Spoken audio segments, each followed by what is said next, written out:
Mr. Hussam will start. We will do the introduction again. Dear attendees, السلام عليكم. the attendees for the World Muslim Communities Council. أهلا بكم مشاهدينا الكرام، Peace upon you, dear attendees in the World Muslim Communities Council, and we welcome you in this webinar, and we welcome Mr. Hussam Din Al-Halawani. He is the chairman of International Peace Center in Ukraine, to talk about the Muslims in Ukraine between reality and the future. Mr. Hussam is the chairman of the International Peace Center in Ukraine, and he has got a master in religious sciences and also a PhD in the same world. And he is also active in strengthening the relation between the World Muslim Council and also between the other centers. He participated in different conferences in USA and Arabic world, and especially for the Muslim Communities Council in Abu Dhabi, and he has got different awards for his role in strengthening the cooperation between Ukraine and the Islamic world. We are pleased today to start talking about the reality of Muslims in Ukraine and the future. Dr. Hussam, the floor is yours. I would like to thank you very much. First, Assalamu alaikum wa rahmatullahi wa barakatuh. First, I would like to greeting you and all the people in the World Muslim Communities Council and all the attendees all over the world. I would like to start here by saying verses from the Holy Quran. تلك الدار الآخرة نجعلها للذين لا يريدون علوا في الأرض ولا فسادا والعاقبة للمتقين. صدق الله العظيم. So all the praise to Allah and all the blessings on Prophet Muhammad, peace be upon him, and his companions. After that, we would like to start here I am really pleased to be with you in this webinar, where we would like to talk about Ukraine. I am really honored to belong to it. It's located in the east of Europe and has got different ethnics and different minorities, very diverse community. So the community in Ukraine, it's like a mosaic. Very nice differences, as it's shaped of small communities that represent Asia, Europe, and also some Africans who live in this land. Muslims in Ukraine, they are part of this society, and they are represented in the community.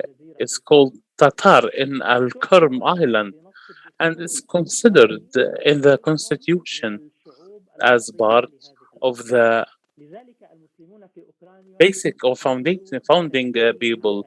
So they are nothing new here, and Ukraine, it's not new to the country, to the Muslims. As Muslims, they are not immigrants to Ukraine because of political or security reasons, but many Muslims in Ukraine, and they are holding this nationality, they have a lot of history, and also they are deep-rooted because of belonging to different independent countries that Ukraine was part during the Soviet Union. So we find in Ukraine there is a lot of Muslims, around 5% of the general population, around 40 million, and the government, they are dealing with this minority with a lot of openness and the freedom.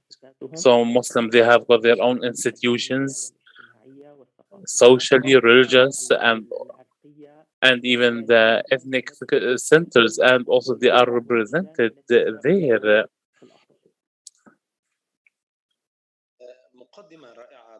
Thank you very much for your introduction, Dr. Hussam, talking to us about Muslims in Ukraine. And from the details that you gave to us, we can say that Muslims, they are an active part in Ukraine. Could you please talk to us about the relation between the relationship of the community and the government? The Muslim community, they are not isolated and they are not living alone or even living in as in some countries. They are not as minority, but Muslim here, they are embedded in the community positively, and also they are part of the community. Many of the families here in Ukraine, they are mixed culturally. Sometimes the father is Muslim and the mother, she is from Ukraine, maybe Orthodox or different religion. So the Muslim community, they are diverse here and they are embedded greatly within the Ukraine community. Also, the country here, and according to the constitution and the law, it's not based on religion. So there's a separation between politics and between Muslim, and that gives us more space as there is no prohibition or taboo in work or doing any activity according to the law that serve their culture and community within this wider community with different cultures with different ethics. And Muslims, they are represented a lot of elite and well-educated people, even businessmen, who has got positive role in the academic life, cultural life, social life in the country. Doctor, there is more than 2 million Muslims they are living in Ukraine, as you mentioned before. There is positive embedding in for the Muslim community in Ukraine. The question is how the Muslim communities be more positive in Ukraine to invest in this good relationship between the community and the other members of the community. Muslims in community they are playing a great role and a positive role in within the Muslim community here, and they are really praised from the other entities and between the other religious members. As the country also the government is highly appreciating the sectors the role of it in the community, especially the NGOs and serving the communities that especially that was clear within COVID-19. We have seen the role of Muslim people, Arab or non-Arab, especially also the organization to provide aids to people and supporting people, especially the one who lost their business or the one who need help. So many of these people who benefited from these programs and help, they were non-Muslims.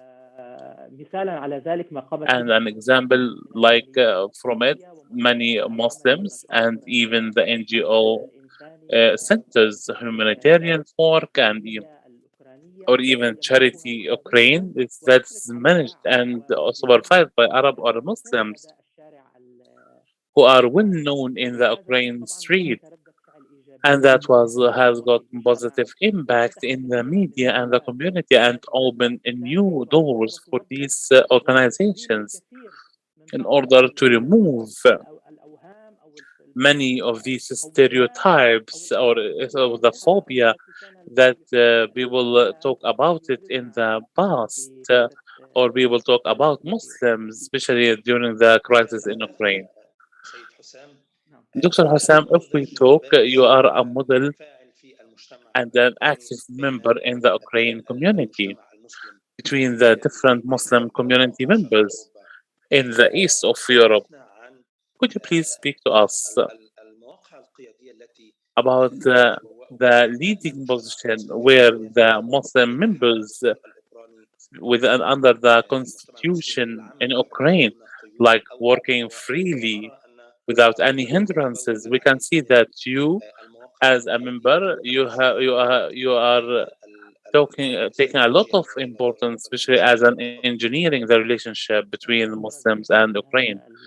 Thank you very much for this compliment. But in general, as I said to you, the Ukraine law, there is no relation. They are not involved with religion, especially when you work here.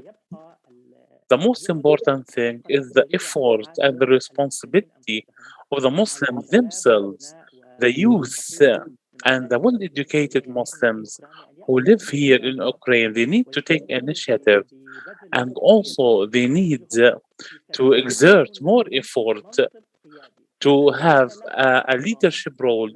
Leadership is not given, but it's taken, and it's taken positively through good work and also through openness and open communication with the different governmental institution, especially with the one that you would like to work at and to leave your fingerprint. So there are many Muslim members in the community, Arab and non-Arab. They are working in high leadership position, like for example, like employees, governmental employees, or even workers in some institutions. They themselves founded, which has got a great importance in building and strengthen the relationship between Ukraine and also the different Muslim communities and Arab communities, and improve the internal situation according to these experiments and experiences the Muslims have, and they transferred to Ukraine because of their work with their experience back home. So they managed to go beyond these experiences by implementing these experiments within the Ukraine community. So Muslims, we have got here businessmen, we have politicians, we have here social men, activists in the different fields. We have also well-educated doctors, companies, leaders. So we have different fields, and this is here. We need to thank the community that opened them, and also we need to thank the Muslims that they put their effort and their money in here to serve the community. Dr. Hassam, you will talk about the freedom to deal with the Muslims here in the Ukraine community. And this is an example of embedded in the community. Can you please speak to us about the challenges that the Muslim community is facing now, especially when we talk about Eastern Europe countries? Definitely, as there is positives, there are negatives. The Muslim community here in Ukraine, as any Muslim community, minority or a majority, so there are different crises, there are different risks. For example, when we talk about extremism and terrorism, and also when we talk about the people who try to exploit religion, also we try to face the extremism that try to say bad things about the reputation of Islam and to prevent them from development. In addition to that, some economical situation that Muslim families are living that create problems, and it help to prevent that. So some people take it as a model to talk about the failure of the relationship between the families. So we try with different institutions and centers, culturally or religious. Here we talk about the Ukraine Humanitarian Project Center and the International Peace and Security Center. We try to do many activities to raise awareness and also to support some of the Muslim prisoners from different minorities, and they are not Ukraine who has got imprisoned because of security reasons. So we try through some activists and the human rights people to support them and try to raise the awareness and we try to get them back to the right track, and we pray to Allah to support us. So thank God there is more positives. Thank you very much, Dr. Hussam, the World Muslim Communities Council. As you know, he's trying to pave the way and also communicating with the other community and strengthening dialogue between the Muslim world and between the Western world, and support and spread the good ideas within the Muslim communities all around the world. Could you please speak to us about the relation between Ukraine and between the Islamic world, and how can we develop that, especially when we talk about the positive embedding community for Muslims in in Ukraine? First, we would like to thank Dr. Al-Nuaimi for his great role by leading this council. And also, I would like to thank Dr. Al-Bishari, and I pray to Allah to support them in their great effort. I was honored to witness and attend the founding conference for it and different events. So the council itself present a good picture and a clear picture that where we would like to see for Islam, especially for the well-educated or media people in the East and West, because the role of the Council is beyond Europe and beyond the Arab world. It's an international role with all its meaning. So I pray to Allah to support your effort. The relationship between Ukraine and the Islamic world always it was positive and good. Ukraine is a new country, only 30 years old, and 2 days ago we celebrated the 30th Independence Day, and one day before the Flag Day, and Muslim participated in a good way. So the relationship between Ukraine and the Islamic world is great, as there's no violence or no, it wasn't an enemy before in the history. Also, Ukraine, as some of the countries, they haven't got embassies in Ukraine, but Ukraine took initiative to open embassies in these countries.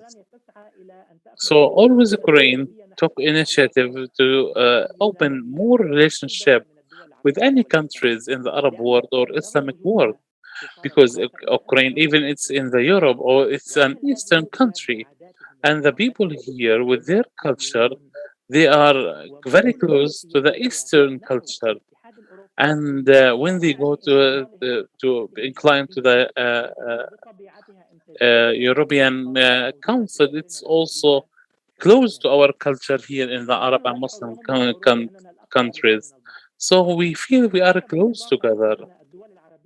In addition to that, the Arab countries, they took initiative to help Ukraine in different fields, talking about the economical status, or even in tourism, or even within COVID-19, the first aeroplane to support Ukraine in for COVID, it was from Arab countries.